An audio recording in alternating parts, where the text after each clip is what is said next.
An analysis of how the markets have reacted to the announcement by the Reserve Bank's Monetary Policy Committee, which voted to reduce the repo rate for the fourth time this year.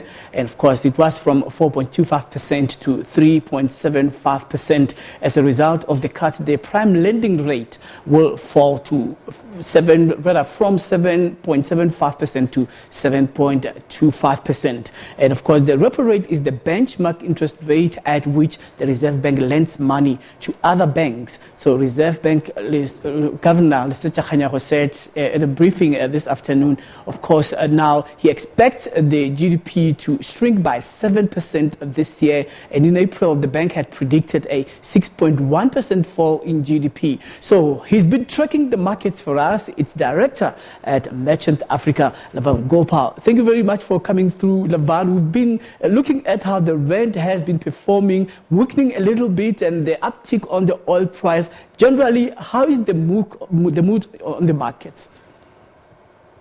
Let me say that in general, there was a consensus that we would see a drop in interest rates. We've been blessed this year to see a whopping 4 dips in interest rates. We initially saw a drop of 25 basis points, or 0.25%, then 1%, a further 1%, and today a drop of 0.5%.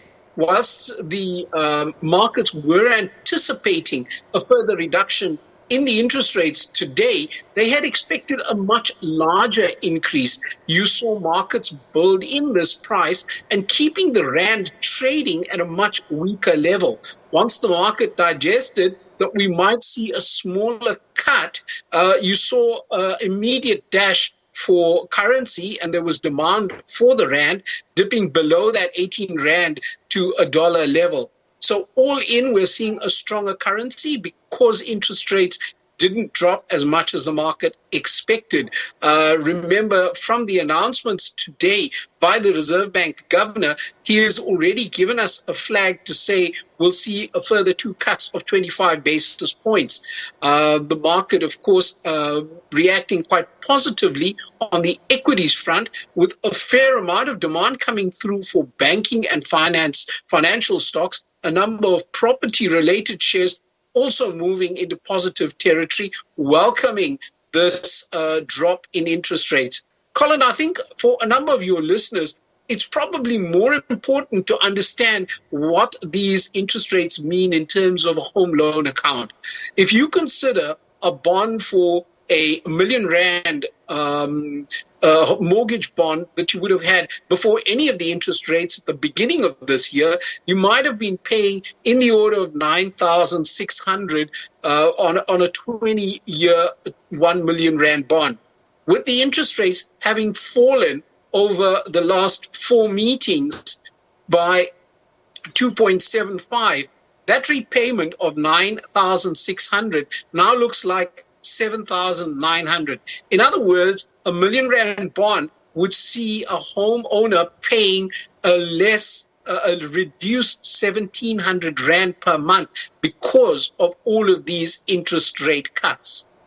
Right. Well, I mean, like at the beginning of the lockdown, when the Reserve Bank cut interest rates, you remember you had misgivings about the reduction, saying you were arguing that it was premature, and you would wonder if they had more fiscal space to play around with whether to reduce in the future. So right now, given that there's been a divergent view in as far as whether or not 50 basis points was enough, other analysts had expected 1%.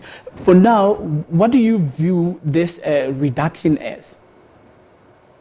So let me say the initial cut in interest rates, when we were in the beginning stages of the lockdown, I maintain that might have been a little too early to start cutting interest rates.